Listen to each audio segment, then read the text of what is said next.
There are no international laws that specifically apply to the act of being cut off in traffic, but there is an abundance of conventions and resolutions targeting road safety at the international level.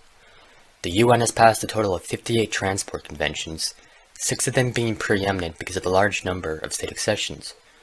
Rather than naming them all, it is better to summarize that these conventions represent a foundational attempt to set driving standards at the international level, all the while improving health, safety, and road efficiency worldwide. For example, the 1968 Conventions on Road Traffic acts as a reference guide for national governments to use when developing policy. It recommends rules and regulations on driving through intersections, setting speed limits, adequate vehicle safety standards, obtaining a permit, and much, much else.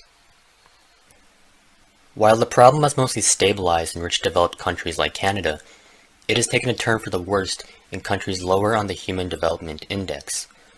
At least 91% of fatalities involving a motor vehicle occur in low and middle income countries, which have less than half of the world's vehicles. Overall, every year roughly 1.2 million people die and nearly 50 million people are injured in traffic crashes worldwide, and the reasons are ample. First of all, the WHO concluded that only 28 countries, covering 7% of the world's population, have passed comprehensive road safety legislation targeting all 5 risk factors: drinking and driving, speeding, and the non-use of motorcycle helmets, seat belts, and child restraints. Speed limits and the lack thereof also contributes to the problem.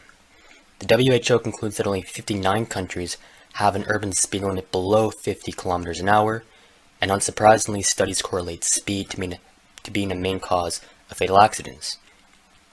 And the consequences appear to be most serious not for the drivers, but for pedestrians. Moreover, it is not just a matter of simply having laws that cover the important aspects of road safety, but it is also a matter of having the institutional capacity to enforce these laws and implement the initiatives to combat the problem. And unfortunately, many developing nations just don't have this.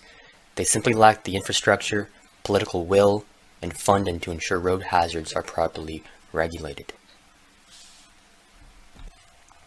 So I believe road safety should primarily be a domestic concern of national governments, but international law is incredibly useful for designing road safety legislation, and seemingly most countries have cooperated with international law at some point on this issue. So I've devised 3 general solutions for combating my issue, and the first one is that there must be a national road safety agency.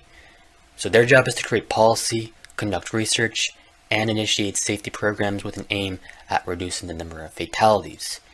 They should also be powerful and immune from competing interests with proper funding. 2, must set targets with a long-term, short-term vision. Studies suggest that by setting targets on road safety performance can lead to improved outcomes. By collecting data and information, a state is taking the necessary steps in defining the problem, which will undoubtedly uncover proper solutions in the long run. And lastly, the role of internationals. International organizations like the World Bank should provide more grants to those low-income countries suffering from weak institutional frameworks and a lack of funding for national road safety projects. The UN, the WHO, and other NGOs should continue to advocate for global cooperation and sustainability if they are to be leaders in the push for safer roads. Thank you.